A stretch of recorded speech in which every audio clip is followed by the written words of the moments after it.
when we are talking about data interpretation, there is some kind of data where some set of information is given, and then it is being asked what you can interpret out of it. For example, if 12th standard mark sheets are given, and then I am interested in knowing how many more percentage I have got in maths than physics. So this is a typical kind of small data interpretation. If we look at the pattern for last 2-3 years, it is also happening that the questions from this kind of data interpretation and reasoning are being mixed, and therefore some part is reasoning and some part is data, and therefore it is perfectly possible that you see a kind of table, and when you start reading the question you understand that आपको बहुत सारा कुछ समझना है question में से, तब आप उस डेटा को यूज कर सकते हैं. Ritesh, we will come back to data interpretation, but meanwhile Tanuja, we have online a viewer जिनके पास एक सवाल है quantitative ability से जुड़ा हुआ, so I would like you to listen. Ji.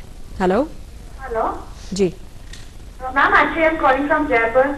I have a problem with quantitative ability section. जी बताएं. We've always been told about it that in mock CAT there are some easy questions in CAT. In quant there are some easy questions. You have to leave the difficult questions and attempt easy questions. Is it really a fact during CAT be having those kind of easy questions? Surely हर बारी cat के examination में हर section में कुछ easy questions होते हैं जिनको कि आपको ढूंढना पड़ेगा, and you will have to solve those easy questions first. Definitely there are easy questions every time.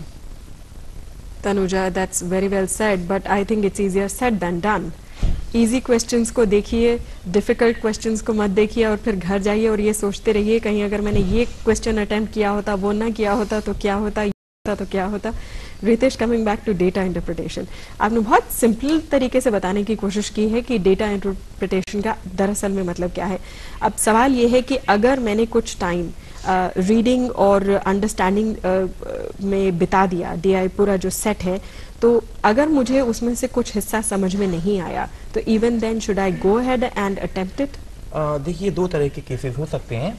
यदि पूरा डेटा समझ में नहीं आया है तो ये बहुत अच्छी बात है कि कम से कम क्वेश्चंस पढ़ लिए जाएं, क्योंकि कई बार ये होता है कि जितना पोर्शन हमें समझ में आया है उस पोर्शन में से हो सकता है कि हम 1 या 2 क्वेश्चन आंसर कर पाएं. लेकिन यदि उतना भी समझ में नहीं आया है तो मेरे ख्याल से तुरंत जैसे ही हमें लगता है से आफ्टर 5 मिनट बिताने के बाद जिस सेट में 8 क्वेश्चंस हैं, हमें लगता है कि नहीं हम सही नहीं जा रहे हैं, तो आप उन 5 मिनट के बारे में ना सोचें और ये सोचें कि यदि हमने और टाइम दिया तो कहीं ऐसा ना हो कि वो भी चला जाए. इसीलिए अगर ज्यादा कुछ समझ में नहीं आ रहा है, जिस पॉइंट पर समझ में आ रहा है आप उसको छोड़ दीजिए, आप उसको और आगे खींचने की कोशिश ना करें. और रितेश, इस वक्त एक और व्यूअर हैं हमारे साथ ऑनलाइन, तो चलें सुनते हैं उनका सवाल क्या है. हेलो. राहुल जी, बताएं क्या सवाल है आपका.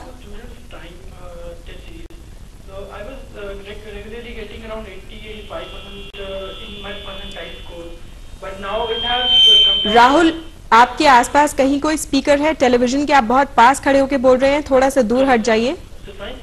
या but the percentile has been decreasing to around 70 and less percent for the past 2 exams. I am feeling a bit nervous right now, so I don't know what to do. देखिए राहुल, ऐसा है कि मैं पर्सनली ऐसे बहुत सारे students को जानता हूं जिनके आखिरी में मॉक कैट में थोड़े से कम हो गए थे और वापस से उन्होंने बहुत ही ताजगी के साथ, बहुत ही स्फूर्ति के साथ फिर से अपनी प्रिपरेशन शुरू की है. और ऐसे देखा जाए तो ये जो समय है, ये समय टेंस होने का नहीं है, और ये समय ऐसा नहीं है जहां पर हम ये सारी बातें सोचें जिसमें हमें असफलता मिली है. क्या आप उन मॉक कैट के बारे में सोच सकते हैं कि जिनमें आपके मार्क्स ज्यादा आए थे? हो सकता है कि आपको ये कोई कोरिलेशन मिले कि किस तरह की टेक्निक जब आप अपनाते हैं, किस तरह के सेक्शंस को आप पहले लेते हैं और आपके परसेंटाइल उठ जाता है.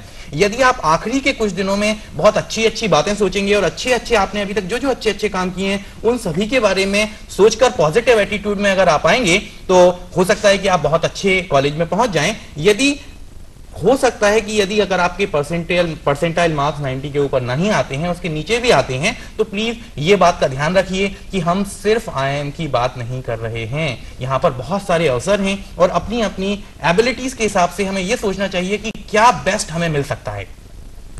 You're watching program how to crack CAT और इस वक्त हैं हमारे साथ 3 एक्सपर्ट्स, एक नहीं दो नहीं 3 experts from the time institute, very well known institute. Keep watching, but meanwhile we are going in for a short break.